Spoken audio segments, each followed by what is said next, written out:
Welcome to Medica Nova Wellness Studio. I'm Angelica Maria Koch with the educational videos about optimal health and the most innovative and holistic approach to your well-being. Welcome to the Discover series, Healthy Family and Soul Medicine. So lately I was dealing with clients and their common skin ailments such as eczema and the accompanied frustrating symptom of itchiness. So today let's have a look how you can heal your itchy skin eruptions with natural and effective therapeutic tools.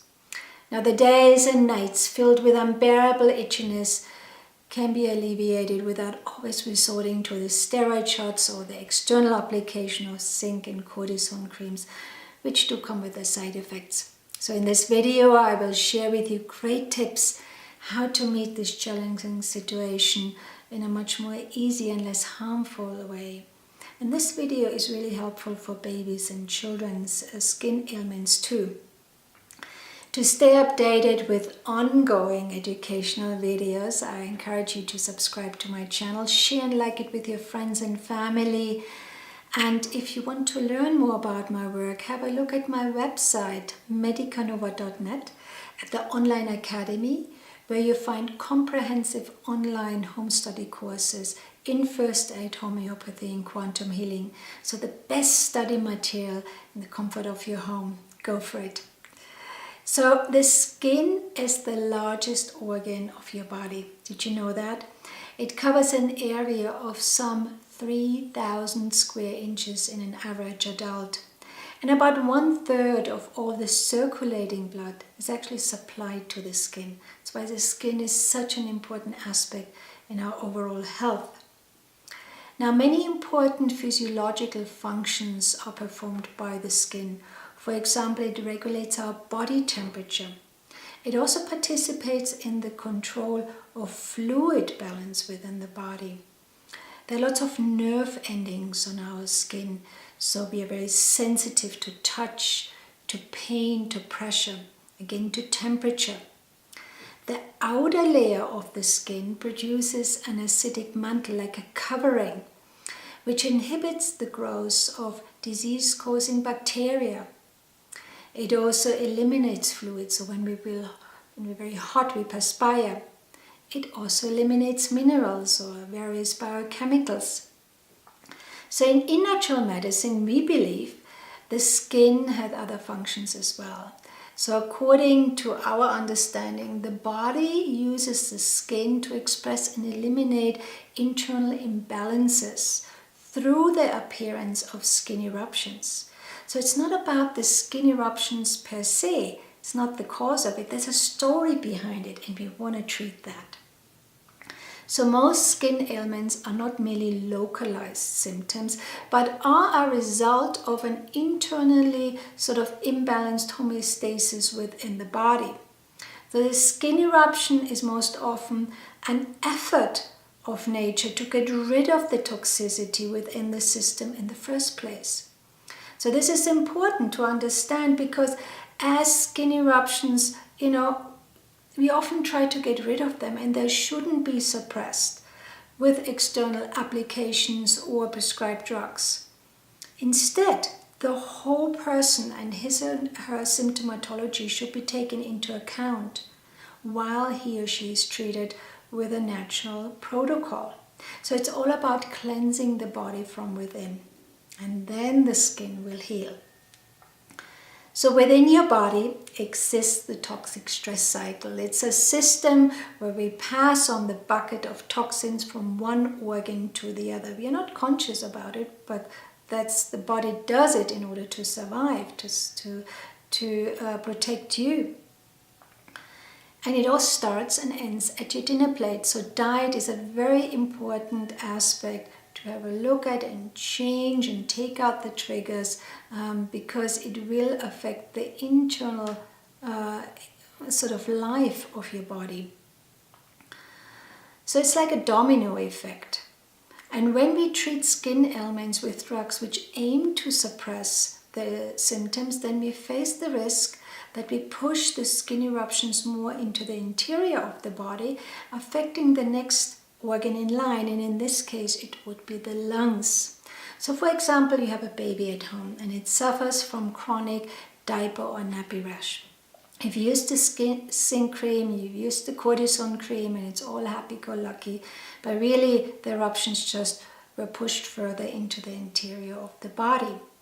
Now let's imagine or envision that there is also a family genetic predisposition for asthma involved. It is not uncommon that later down, a few years down the road, the toddler will actually suffer from asthma. Why is this so? Because the initial suppressed skin ailments are still active within the body and now affecting the lungs.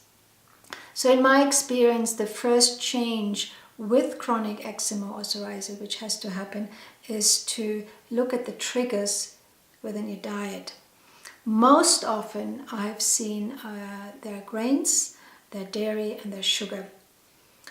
Grains, we only have often here in the Western world only 4 major grains. They're adulterated, they're filled with toxins. Our milk is just a cocktail of preservative, sugar. It's not a pure protein anymore. So look at your gluten, your wheat, your grains, your dairy, and your sugar intake. The second important aspect would be your pH within your blood. Most people with skin ailments are too acidic, so I would again encourage you to look at to eliminate acidic foods. In this case, we have too much alcohol, coffee, carbs, sugars, and really invite more fresh food and unprocessed products. Itching skin ailments can be very frustrating, very irritating, and I've seen people go into despair even. So here in this video I will share with you simple treatments and protocols which you can get hold of in your local health food store in the comfort of your home as well. So these great tips are wonderful and really should be applied also for children, because for them, suffering from eczema is just unbearable. So though you do not want to suppress the external eruptions initially, right, or not at all, but there are some useful tips how to alleviate the skin itchiness without suppressing them. So let's go for it. According to the Gerthen therapy, they definitely say bentonite clay should be the first on the list, and I wholeheartedly agree here. Bentonite clay is a wonderful agent to alleviate the itchiness, and also is used for a number of other skin issues like acne, for example, because it draws out the toxins from the skin and it heals the skin at the same time. How do you use it? Well, mix the clay, I would say 3 tablespoons of clay powder in a cup with sort of lukewarm water, and create this sort of creamy peanut butter consistency, and then place it or apply it to the affected area, let it dry, and then rinse it off. For more severe conditions, I would suggest a clay pack. Here you take a natural fiber of a mussel or cotton or some flannels. Just natural fiber would be better. Put the clay on it, place it on the affected area, and then you can bandage it with a tape or a cling film so it doesn't really mess up your furniture or your clothes. Let it dry for about 4 hours. Really sit back, let the clay soak into the skin, and then rinse it off. I would also think about apple cider vinegar. It is really effective. It's antiseptic, antifungal, and antibacterial. It's really, really effective for dry skin in particular. So it's also great for pets. So if you have a pet with itchy skin, put a few cupfuls of Bragg's apple cider vinegar into the pet bath. That will help as well. So how to use it? Just a few drops on a cotton wool or washcloth, and then dab it onto the affected area. As already mentioned before, you want to change your pH level, and Bragg's apple cider vinegar taken internally will support this process. So take 1 teaspoon first thing in the morning, filled with a glass of water, put some honey in, and consume this for a few months. Not only will your skin radiate more, some people even will lose weight, but you change from your acidic state more into an alkaline state, which is really, really helpful here. And it also alleviates the fire within the body, which we want to calm down the itchiness of your skin eruptions. You can also create a clay apple cider vinegar pack. So in this case, rather than adding water, you add the apple cider vinegar, and that's really for more severe conditions. It's really helpful. Aloe vera, of course, has to come in here too. You maybe know aloe vera only for sunburns, so to alleviate some kind of burning on the skin. Don't be fooled here. Aloe vera is a fantastic agent for skin ailments, especially itchiness, because it cools the skin, brings down the swelling and the irritation. How to use it? I prefer the fresh plant, the live plant. So you take a leaf from the plant and you cut it sort of lengthwise from top to bottom, in the middle, open it up with a knife, then scoop out this gooey gel and apply it to the affected area. If you have some left, put it in an airtight container, put it in the fridge, and it usually lasts for about a week. Really cools it nicely down. Sometimes the skin can be a little bit dry afterwards, so I would suggest add then or moisturize it with coconut oil. Oat milk, wonderful ailment. It reduces inflammatory skin ailments. It's commonly used in poison ivy or eczema. You can use it in your bath or make a poultice. I'll show you how to make the poultice. To make this wonderful healing agent, add a bit of water to a cup or bowl of plain, organic, uncooked oatmeal. Can be ground or steel cut, they are the best. That it sits, for a few minutes until it reaches this gooey paste, and then put it on the affected area. I would say natural supplements, really double the dosage of your omega-3, 6 and 9 oils.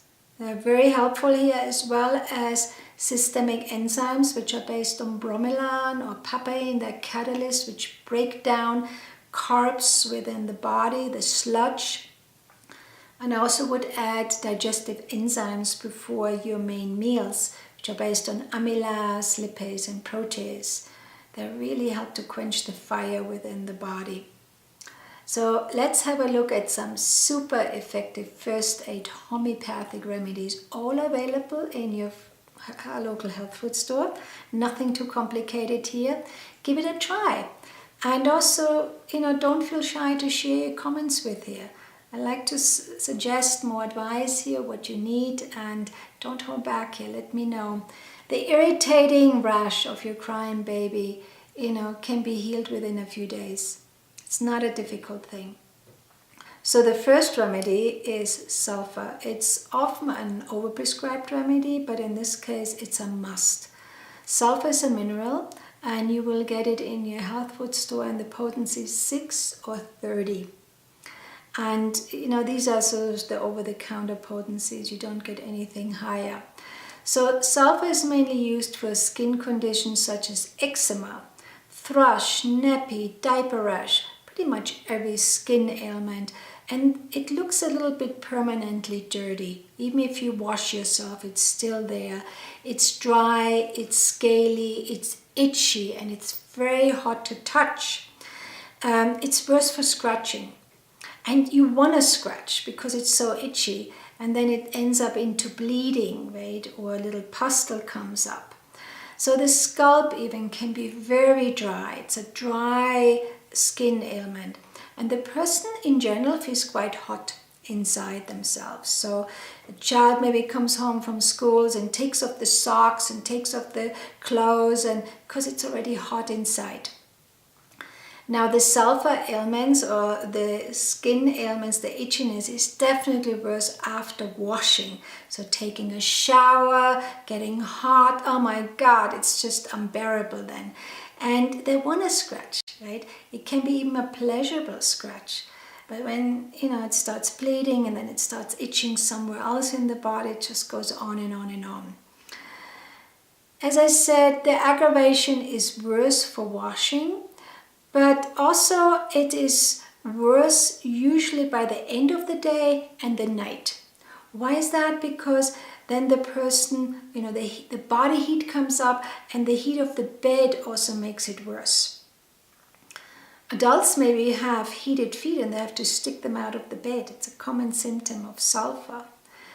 Right? So the skin is really sort of dry, it's rough, it's coarse, and as I said, the soreness is often in the folds of the skin, right? It can be behind the knees and the elbows. It's a common site for eczema, and sulfur is so helpful here. So for newborns and babies, I would suggest sulfur 6, right? 1 tablet daily, not more than 3 to 5 days. Rather contact your healthcare practitioner or myself. I'm happy to help here. For older children and adults, older children I would say sulfur 30 for a week, and for adults maybe 2 or 3 weeks, and see if that makes a difference. As soon as improvement sets in, stop further intake. It's very important here with homeopathic remedies. Graphitis. It's a wonderful remedy and has a very specific, unique expression of your skin ailment. It's easy to spot. You won't miss it. So here we have scabby eruption. In sulfur it was more dry. It can go into moist eruption if you scratch all the time. But with graphitis it's always scabby. And it has this moist, honey-like, gooey discharge. It can be on the face, on the scalp, bends of the joints again, definitely between the fingers, often I've seen it, and behind the ears in newborn babies or babies in general. You have these little bumps between your fingers. They come right from the surface, and then they open up and exude this honey-like sticky discharge, and then it crusts over. It's very itchy, and then here we go again. The whole round starts again. So it's always accompanied with a honey, thick, tenacious discharge, and there's great itching involved. The hair can even fall out if this particular skin eruption is on your scalp. So the skin is dry but always has this discharge. It's a wonderful eczema remedy here. Again, with sort of newborns, babies in general, I would say graphitis 6, 1 tablet daily, maybe up to a week. Contact your healthcare practitioner, but it takes it goes very deep within the system, and it takes care of these horrible skin eruptions. Now graphitis 30, again, more with older children I would say, and adults. And contact me at health@medicanova.net for further advice. The remedy Arsenicum Album 30 is very helpful when you suffer from urticaria. It's called nettle rash or hives. There are people out there who are very sensitive when they consumed shellfish, and then they break out in hives, which can be very itchy, very anxious ridden, and these people as a personality already are very anxious, and it drives them mad. If you suffer from hives a lot, think about Arsenicum Album. In this case, because that would be an emergency, you would want to take 1 tablet every half an hour at least, and as soon as the symptoms calm down, then stop. It can save you a lot of complications. There's a lot of burning involved with this itchiness as well. That's almost painful. And as I said, hives, think about that remedy. The last remedy today I would like to share with you, it's called rhus-tox or rhus-toxicodendron. It's indicated for poison ivy infections, and here especially for shingles. Herpes zoster. It can be very painful, very itchy, and because also the nerves are involved, particularly when it's on your trunk. So here we have vesicular eruptions, like little blisters, and like a herpes, and it's useful in right-sided shingles on the trunk with herpes zoster. It also is accompanied often with rheumatic pains, joint pains. The skin is covered now with numerous vesicles, and there's this great itchiness, tingling involved in a sense. The nerves are part of it as well. The skin is often swollen and red. And the symptoms, again like sulfur, are worse at night, usually with damp weather and during the colder months in the winter. So what I would do is I would take rhus-tox 30, one tablet maybe 3 times a day for a week, and then follow it up with Sulphur 31 tablet 3 times a day for a week as well. So the rhus-tox will home in onto the herpes zoster, the shingles aspect, and the sulfur will take care of the itchiness. It's a really nice healing combo. Don't take them next to each other, but rather than follow each other, right? And then it works really good. Contact me at health@medicanova.net and I show you how to do it. There are of course many more remedies out there for itching skin ailments, but as already mentioned, in this video I really want to focus on remedies you can get hold of in your local health food store, so nothing too complicated. And as I said, if you have questions, go back to your healthcare practitioner, but why not have a look at my website medicanova.net and book your place for your home study online course in First Aid Homeopathy, where I teach you with a personal guidance how to become more confident in using these wonderful and affordable remedies. Again, to stay updated, subscribe to my channel. I really thank you for your support, and till next time, much love, take care, and the itching will get better.